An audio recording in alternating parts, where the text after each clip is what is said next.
Praise the lord. ಕರ್ತನ ಪರಿಶುದ್ಧವಾದ ನಾಮಕ್ಕೆ ಸ್ತೋತ್ರ. ಬೇರೆ ದೇವರು ನಮಗೆ ಇದನ್ನು ಹೊಸದಾಗಿ ಕೊಟ್ಟಿದ್ದಾನೆ.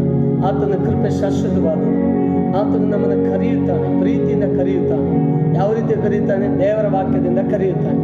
ವಾಕ್ಯದ ಮುಖಾಂತರ ಆತನು ನಮ್ಮ ಜೊತೆಗೆ ಮಾತಾಡ್ತಾನೆ. ಹಲ್ಲೆಲೂಯಾ. ನಾವು ನೋಡ್ತೀವಿ ಮಾರ್ಕನ ಸುವಾರ್ತೆ 6ನೇ ಅಧ್ಯಾಯ 13ನೇ ವಚನ ನೋಡಿಕೊಳ್ಳುತ್ತೇವೆ. ಇಲ್ಲಿ ಮತ್ತೆ ನೋಡುತ್ತೇವೆ, ದೇವರ ಕಡೆಗೆ ತಿರುಗಿಕೊಳ್ಳಬೇಕೆಂದು ಸಾರಿ ಹೇಳಿ ಅನೇಕ ದೆವ್ವಗಳನ್ನು ಬಿಡಿಸಿ ಅನೇಕ ರೋಗಿಗಳಿಗೆ ಎಣ್ಣೆ ಹಚ್ಚಿ ವಾಸಿ ಮಾಡಿದರು. ಹಲ್ಲೆಲೂಯಾ. ಯೇಸು ಕ್ರಿಸ್ತನು ನಮ್ಮನ್ನು ಕರೆಯುತ್ತಾನೆ ವಾಕ್ಯದ ಮುಖಾಂತರವಾಗಿ. ಸೇವಕರನ್ನ ನಮ್ಮ ಬಳಿಯಲ್ಲಿ ಕಳಿಸುತ್ತಾರೆ. ಸೇವಕರು ಬಂದು ದೇವರ ಕಡೆಗೆ ತಿರುಗಿಕೊಳ್ಳಬೇಕೆಂದು ಸಾರಿ ಹೇಳ್ತಾರೆ. ಆಮೇಲೆ ದೆವ್ವಗಳನ್ನು ಬಿಡಿಸುತ್ತಾರೆ. ಅನೇಕ ರೋಗಗಳಿಗೆ ಎಣ್ಣೆ ಹಚ್ಚಿ ವಾಸಿ ಮಾಡುತ್ತಾರೆ. ಹಲ್ಲೆಲೂಯಾ. ಎಣ್ಣೆ ಹಚ್ಚುವಾಗ ದೇವರ ರೋಗಿಗಳಿಗೆ ಗುಣಪಡಿಸುತ್ತಾರೆ.